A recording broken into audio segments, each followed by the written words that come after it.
প্রশান্ত মহাসাগরের প্রবাল প্রাচীরে রঙিন ম্যান্ডারিন ফিশের উপস্থিতি সত্যিই চমৎকার। এই মাছগুলো তাদের উজ্জ্বল রং এবং আকর্ষণীয় গঠন আমাদের মুগ্ধ করে। কিন্তু জানেন কি, এদের শরীর থেকে ক্ষতিকর মিউকাস নিঃসৃত হয়। এই মিউকাস তাদের প্রতিরক্ষা ব্যবস্থার অংশ, যা শিকারীদের থেকে রক্ষা করে। ম্যান্ডারিন ফিশ সাধারণত ছোট ছোট শামুক এবং ক্রাস্টেসিয়ান খেয়ে থাকে। তাছাড়া তাদের খাদ্য তালিকায় রয়েছে বিভিন্ন ধরনের জলজ উদ্ভিদ। এদের নাচ এবং সাঁতার মনে রাখার মতো।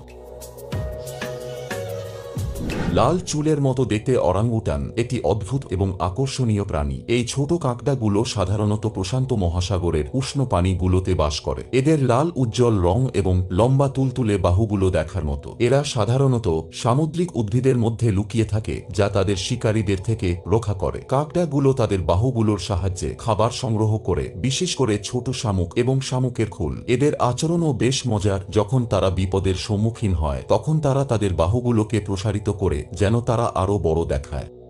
নেকেড মোল র্যাট চমকপ্রদ গুণ সম্পন্ন অদ্ভুত প্রাণী। এরা আফ্রিকার মাটির নিচে বাস করে এবং তাদের শরীরের বিশেষত্ব হল এদের কোনো লোম নেই, পুরোপুরি নেকেড। কিন্তু এদের এই অদ্ভুত চেহারার পেছনে রয়েছে কিছু অসাধারণ বৈশিষ্ট্য। এরা সামাজিক প্রাণী, একত্রে বাস করে বিশাল কলোনি আকারে, যেখানে একটি মাদার র্যাটই এদের প্রধান হয়ে থাকে। মজার বিষয় হল এদের মধ্যে রয়েছে এক ধরনের ক্লাস সিস্টেম, যেখানে কিছু র্যাট কাজ করে আর কিছু র্যাট প্রজনন করে। এদের ত্বক খুবই সংবেদনশীল, যা মাটির নিচে চলাফেরার সময় তাদের সাহায্য করে। এবং সবচেয়ে মজার বিষয় হল নেকেড মোল র্যাটগুলো প্রায় 30 বছর পর্যন্ত বাঁচে, যা ক্ষুদ্র প্রাণীদের মধ্যে একটি রেকর্ড বলা যায়। এছাড়া এদের আরেকটি বিশেষত্ব হল এরা ক্যান্সারের বিরুদ্ধে প্রতিরোধ ক্ষমতা রাখে, যা বিজ্ঞানীদের জন্য একটি গবেষণার কেন্দ্রবিন্দু। এদের জীবনযাত্রা এবং বৈশিষ্ট্যগুলো আমাদের অনেক কিছু শিখাতে পারে। এর নাম পাঙ্গোলিন। এই অদ্ভুত প্রাণীটি পৃথিবীর একমাত্র স্তন্যপায়ী প্রাণী, যার পুরো বডি আঁশে ঢাকা। তাদের আঁশগুলো আসলে কেরাটিন দিয়ে তৈরি, যা আমাদের নখের মতো। পাঙ্গোলিনরা সাধারণত রাতে সক্রিয় থাকে এবং এদের প্রধান খাদ্য হল পিঁপড়া। তারা তাদের লম্বা জিভ ব্যবহার করে খাবার খুঁজে বের করে। এই জিভ প্রায় 16 ইঞ্চি লম্বা হতে পারে। পাঙ্গোলিনের একটি বিশেষত্ব হল বিপদের সময় তারা নিজেদের শরীরকে বলের মতো গুটিয়ে নেয়। কিন্তু দুঃখজনকভাবে এই সুন্দর প্রাণীগুলো এখন বিপন্ন। অবৈধ শিকার এবং পাচারের কারণে তাদের সংখ্যা দ্রুত কমে যাচ্ছে। স্বচ্ছ কাঁচের মতো দেখতে এই ব্যাঙগুলোর নাম গ্লাস ফ্রগ। এদের ত্বক এত স্বচ্ছ যে ভিতরের অঙ্গ প্রত্যঙ্গ দেখা যায়। এরা মূলত মধ্য ও দক্ষিণ আমেরিকার বৃষ্টির বনাঞ্চলে বাস করে। ব্যাঙগুলোর ত্বক বিশেষভাবে তৈরি, যা তাদের শিকারীদের থেকে রক্ষা করে। যখন ব্যাঙগুলি ভয় পায়, তখন তারা নিজেদের ত্বককে এমনভাবে পরিবর্তন করে যে তখন আশেপাশের পরিবেশের সঙ্গে মিশে যায়। এদের খাদ্য তালিকায় রয়েছে মাকড়সা এবং ছোট পোকামাকড়। গ্লাস ফ্রগের জীবনচক্র আকর্ষণীয়। তারা সাধারণত জলাশয়ে ডিম পাড়ে এবং বাচ্চা ব্যাঙ হয়ে ওঠার আগে লার্ভা অবস্থায় থাকে। প্রকৃতির এই অদ্ভুত ও অজানা দিকগুলি আমাদের মনে করিয়ে দেয় যে আমাদের পৃথিবী কত বৈচিত্র্যময়। ভিডিওটি ভালো লাগলে আপনার বন্ধুদের সাথে শেয়ার করুন। ধন্যবাদ।